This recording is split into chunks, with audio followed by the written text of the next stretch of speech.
11장 힘과 가속. 나는 마스터 모어입니다. 이제 가르침의 다음 단계로 나아가겠습니다. 지금까지 내가 설명했던 것은 다르질링의 내 은거처에 생명 흐름들이 처음 왔을 때 내가 일반적으로 그들을 어떻게 돕는지에 대한 내용이었습니다. 나는 먼저 대부분의 새로운 학생들이 영적인 스승은 어떠해야 하고 영적인 은거처에서 영적인 학생들이 어떠해야 하는지에 대한 그들의 세계관과 기준, 그들의 기대를 넘어서 봐야 할 필요성을 볼 수 있도록 돕는 입문의 과정을 반드시 거쳐야 한다고 설명했습니다. 왜냐하면 그들이 자신을 현재의 멘탈 박스 너머로 내가 데려가도록 허용하지 않고 내가 그들의 기대에 따를 것을 강요한다면 나는 그들을 도울 수 없기 때문입니다. 나는 내가 어떻게 사람들과 함께 추론하고자 하는지를 설명했는데 모든 사람에게는 현재의 의식 수준을 한 단계 넘어서 추론할 능력이 있기 때문입니다. 나는 내가 어떻게 사람들에게 사랑받고 있다고 느끼게 하고 내가 그들을 전혀 판단하지 않는다고 느끼도록 노력하는지와 나에게는 오직 사람들을 더 높은 의식 수준으로 올라서게 도우려는 단 하나의 목표만을 가지고 있다고 설명했습니다. 사랑의 정원에서 치유하기. 이제 나는 많은 학생이 기준을 넘어설 필요성을 깨닫고 추론을 시작한 이후에 그들이 어떻게 사랑을 경험하는 어떤 치유 기간을 거쳐야 하는지를 설명하겠습니다. 이것을 위해서 나는 은거처 주변에 넓은 정원을 가지고 있는데 물론 이곳은 기후를 고려하지 않아도 되는 에테르층에 있습니다. 왜냐하면 기후는 나와 은거처를 유지하도록 돕는 존재들이 창조하기 때문입니다.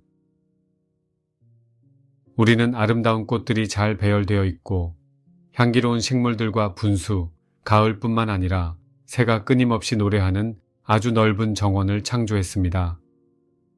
나는 이전에 작고 푸른 친절한 새에 관해 얘기한 적이 있지만 우리에게는 다양한 새가 많이 있습니다. 정원에는 주로 장미가 피어 있는 지역이 있는데 그곳에는 학생들이 사랑의 진동을 느낄 수 있도록 고안된 방식으로 노래하는 여러 새가 있습니다.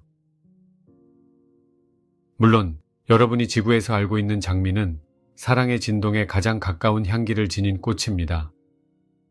장미 향기를 맡을 때 여러분은 사랑의 진동에 대한 감각과 가장 가까운 것을 후각으로 경험합니다.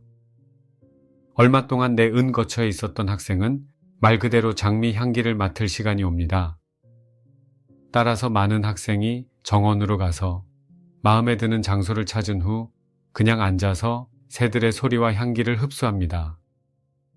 내 은거처에는 사람들의 오라와 차크라의 진동을 읽을 수 있는 조력자들이 있습니다. 그들은 사람들이 최적의 치유를 받기 위해서 무엇을 듣고 보고 냄새 맡고 감지해야 하는지 정확히 알고 있습니다. 학생들은 한동안 이곳에서 시간을 보낼 수도 있습니다.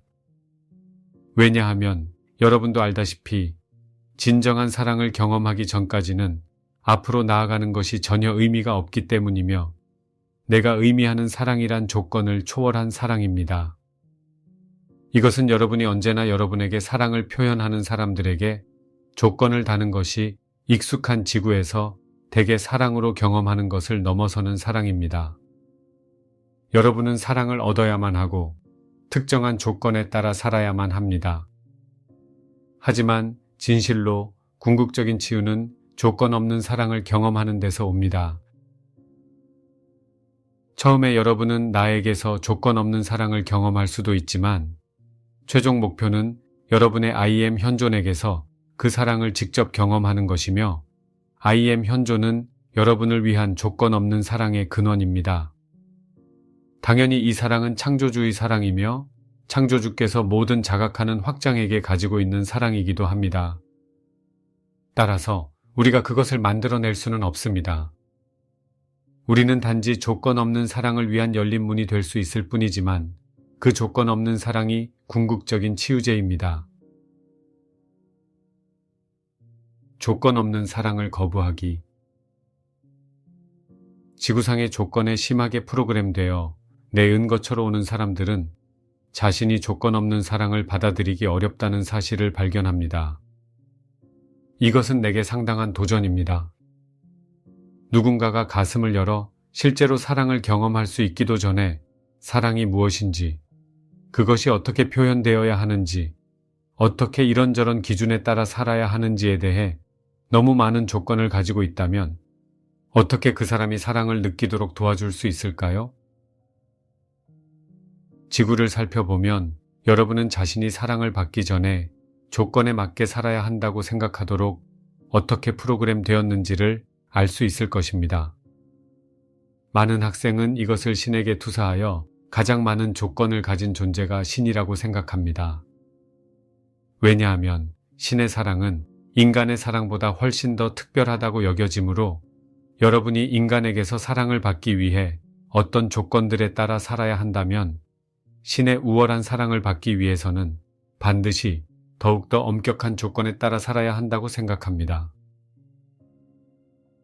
이것은 많은 학생이 내게 올 때 그들이 추론하는 방식입니다. 물론 나는 그들을 이성적으로 설득할 수 있습니다. 하지만 문제는 조건 없는 사랑을 이해하는 것이 아니라 정말로 경험하기 위해서 그들이 가진 조건을 실제로 충분히 놓아버릴 수 있는 지점에 올 수 있느냐 하는 것입니다. 알다시피 조건 없는 사랑의 경험보다 자신을 더 많이 변형하는 것은 없습니다. 여러분이 최소한 그 사랑을 엿보는 경험을 할 때까지 정말 여러분은 의식의 다음 수준으로 나아갈 수 없습니다.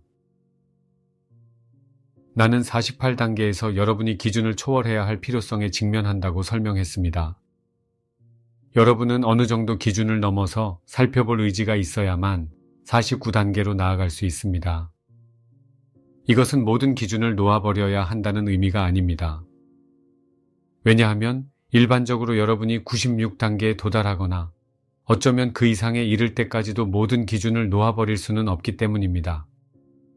그보다 이것은 여러분이 현재의 기준으로 정의한 상태보다 더 높은 의식 상태에서 자신과 삶을 살펴보는 것이 어떤지를 경험했다는 의미입니다. 그런 다음 49단계로 올라가는 것입니다. 이번 단계에서 여러분은 추론하는 법을 배워야 하며 이로써 여러분은 실제로 자신이 가진 기준 요소에 대해 의식적으로 의문을 가질 수 있고 그것을 놓아버리는 것이 어떤지를 경험할 수 있습니다. 다시 말하지만 이것은 여러분의 기준을 모두 놓아버린다는 의미가 아니라 그 기준의 일부를 놓아버리는 과정을 경험하는 것이며 그런 후에 50단계로 올라가게 됩니다. 50단계에서 여러분은 조건을 초월한 사랑을 경험할 필요성에 직면합니다. 이것은 여러분이 모든 조건을 놓아버릴 수 있다는 의미가 아니라 여러분의 현재 조건을 넘어서는 사랑을 직접 경험한다는 의미입니다. 여러분이 그 경험을 하기 전에는 51단계로 나아갈 수 없습니다. 이 일은 단순히 일어날 수 없습니다. 신과 여러분의 관계. 일부 학생들에게 이것은 큰 도전입니다.